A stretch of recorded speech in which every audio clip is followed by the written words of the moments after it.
সবাই কেমন আছেন? আশা করি ভালো আছেন। আমিও ভালো আছি।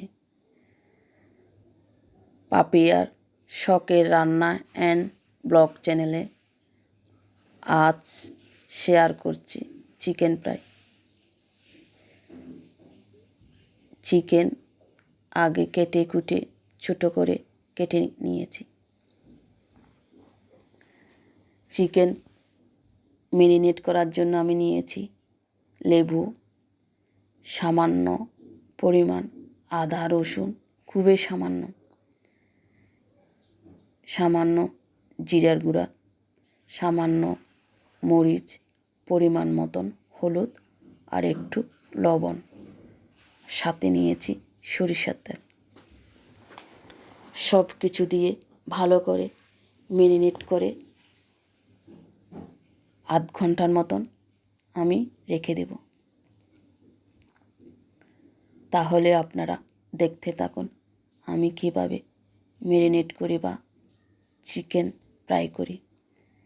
শেষ পর্যন্ত আমার পাশে থাকবেন, লাইক কমেন্ট শেয়ার সাবস্ক্রাইব করে। আপনারা সাপোর্ট করলে হয়তো আমি এগিয়ে যেতে পারবো আপনাদের অনুপ্রেরণায়। প্লিজ আপনারা সবাই সাপোর্ট করবেন আর শুরুতে একটা লাইক দিয়ে দিবেন বন্ধুরা।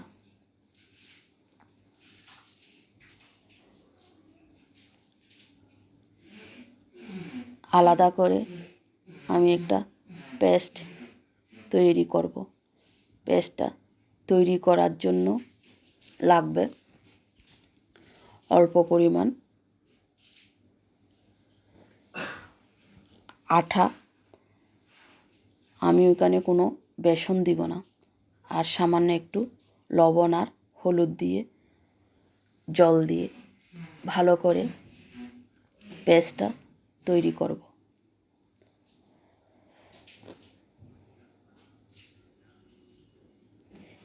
এই চিকেন ফ্রাইটা আপনারা যদি ভালো লাগে এভাবে করে দেখতে পারেন। গরম ভাতের সাথে, পরোটা না রুটির সাথে খেতে খুবই ভালো লাগে। আমি খাবার পরে আপনাদেরকে বলছি।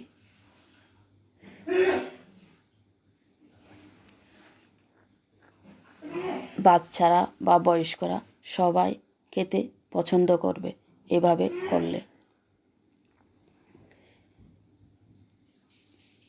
ফ্রাই প্যানে তেল দিয়ে আমি চিকেনটা পেস্টে ডুবিয়ে তেলের উপর দিয়ে দিলাম।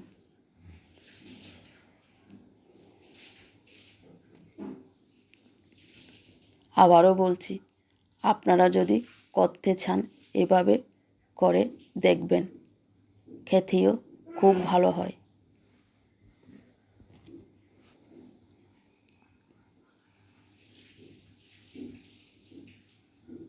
মাঝে মাঝে রান্নার একটু ব্যতিক্রমভাবে করলে খেতেও মন্দ হয় না। ব্রয়লার মুরগি সবসময় রান্না বা ভুনা খেতে কারো ভালো লাগে না।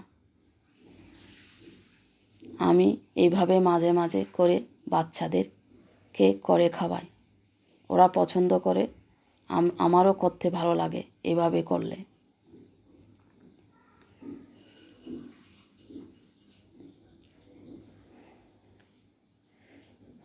চিকেন ফ্রাই মাঝখানে আমি চলে আসলাম বাইরের আকাশ দেখানোর জন্য। আজকের ওয়েদারটা এরকম ছিল, একটু হালকা মেঘও ছিল আর কুয়াশা ছিল। দেখুন কালারটা কীরকম আসছে। ভাজিটা প্রায় শেষের দিকে, আর বেশিক্ষণ লাগবে না, হয়ে যাবে। এভাবে আস্তে আস্তে করে চিকেনটা ভেজে নেবেন। তারপর গরম গরম ভাতের সাথে লবণ দিয়ে পরিবেশন করুন। দেখুন রঙটা কত সুন্দর লাগছে দেখতে। সবাই ভালো থাকবেন, সুস্থ থাকবেন, সবাই আমার পাশে থাকবেন। এই প্রত্যাশা করি। সবাইকে অনেক ধন্যবাদ।